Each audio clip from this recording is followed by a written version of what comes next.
Want to do a quick video here on trends, and one of the latest trends that you're seeing on social media platforms, when someone will post something about something that someone said or did, someone will comment, "Nah, he tweaking," in reference to the person's lying, it's false, it's misinformation. Another thing is like cap. Oh, that's cap. Like Al Capone, all cap. It's a lie, it's false, it's misinformation. So these trends that pop up, I want to do a quick video more in depth on what that means for what you need to know about your own life and being successful. So a trend will pop up because enough people see a trend, or they understand the direction of it, or the humor, or the point, and through social conformity, social proof, it gains traction. So a celebrity could tweet something or say something and it catches fire as a new trend. You, on the other hand, if you're just what's considered a regular person with 500 to 2,000 Facebook friends, Instagram followers, or whatever you say is not going to catch as much traction. So when it comes to your goals, when it comes to the things that you want to do in life, you got to understand the idea of social proof. So when you're starting out from birth to whatever age you are now, people see you in a certain light.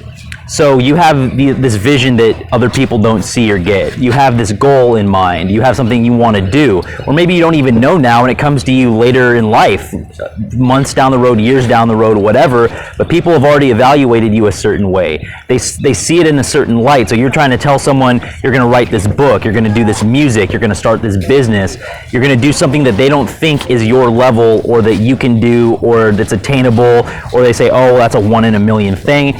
There's always some doubt that's placed in your mind based on their perception of you. But when it comes to something they heard on television or the internet, and the person has the blue check mark saying that they're a famous person or have a certain amount of followers or an influencer, then, oh, well, that must make more sense. That must be more important, because clearly, if this many people subscribed to it or liked it or commented, then clearly it has some importance, as opposed to you with your low follower count, low subscriber count. You must not have any importance. So that kind of psychology is just going to be ingrained in whatever it is that you do, and you got to understand that to overcome things. I know a lot of people last year with the lockdown and everything, and losing jobs and having time to contemplate what it is they want to do and the direction of their life. A lot of people have just never had the time to sit there and really think, because we're always doing family stuff, friends, relationships, school, work. We're always on that grinder. And so last year was the first time that a lot of people had any time ever in their lives since they were a little kid on like summer vacation. Last year was the first time a lot of adults have had just time to sit and think.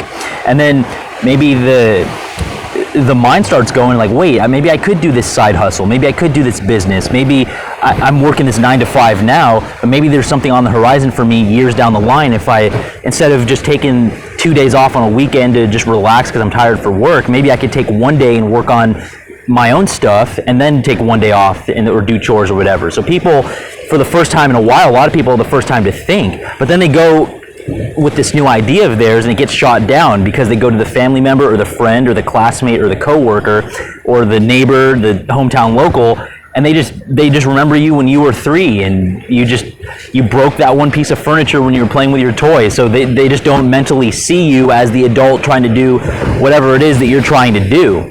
Same thing with like the music industry. It's like you ask anybody out here, just do a sample size, just go to people like, oh, who's the best artist now in this specific genre, or who are the best artists?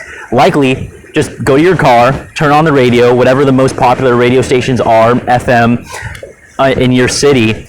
They're just going to go down the list of who's on the radio because it's mainstream. It's what other people have heard about. It's like a group of kids talking. They just go like, well, have you heard Kanye West's new album?